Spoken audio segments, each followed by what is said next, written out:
प्रिय दर्शकों, आप सभी का फिर से स्वागत है आपके अपने YouTube चैनल जी भक्ति सागर में। और आज हम भगवान श्री कृष्ण की कहानी सुनाने जा रहे हैं। तो कहानी कुछ इस तरह से है। द्वापर युग में मथुरा नगरी पर अत्याचारी राजा कंस का शासन था और अपनी बहन देवकी का विवाह वासुदेव से करवाते समय आकाशवाणी हुई, कंस तेरी मृत्यु देवकी की 8वीं संतान से होगी। यह सुनकर कंस क्रोधित हुआ और उसने देवकी और वासुदेव को कारागार में डाल दिया। इस भय से कंस ने अपनी बहन और बहनोई को कैद खाने में डाल दिया और एक कंस ने अपनी बहन के जो 7 संतानें थी उनका वध कर दिया। उसके बाद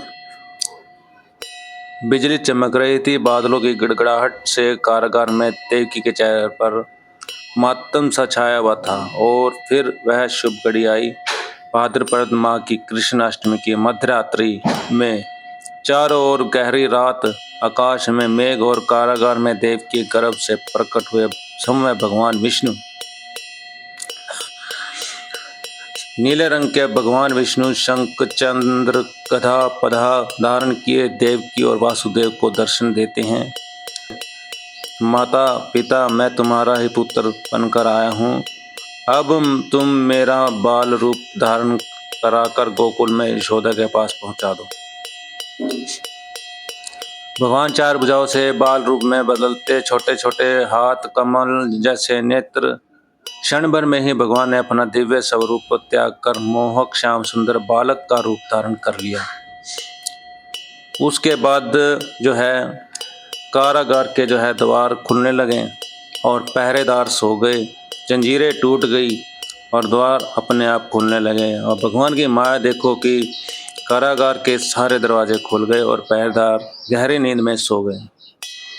वासुदेव टोकरी में शिशु भगवान कृष्ण को लेकर तूफानी रात में यमुना पार कर रहे हैं और शेष नाग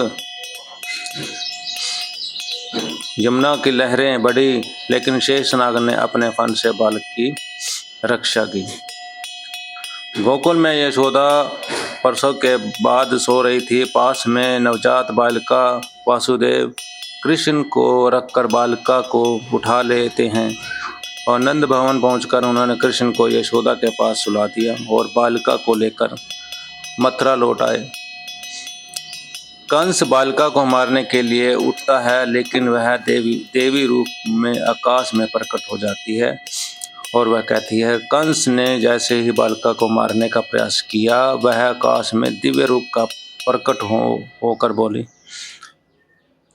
वह माता प्रकट होकर बोली, अरे मूर्ख, तेरा संहार तो गोकुल में जन्म ले चुका है। गोकुलवासी नाच गा रहे हैं। नंद बाबा और यशोदा अपने श्याम सुंदर को देख मुस्कुरा रहे हैं। उधर गोकुल में आनंद की लहर दौड़ गई और नंद बाबा और यशोदा ने अपने श्याम सुंदर के दर्शन किए और पूरा गोकुल आनंद में मगन हो गया। तो यह थी कहानी भगवान श्री कृष्ण की। और जैसे कि आप सब लोग जानते हैं, कृष्ण जन्माष्टमी है। आज सभी को भगवान श्री कृष्ण जन्माष्टमी की ढेरों सारी बधाइयाँ।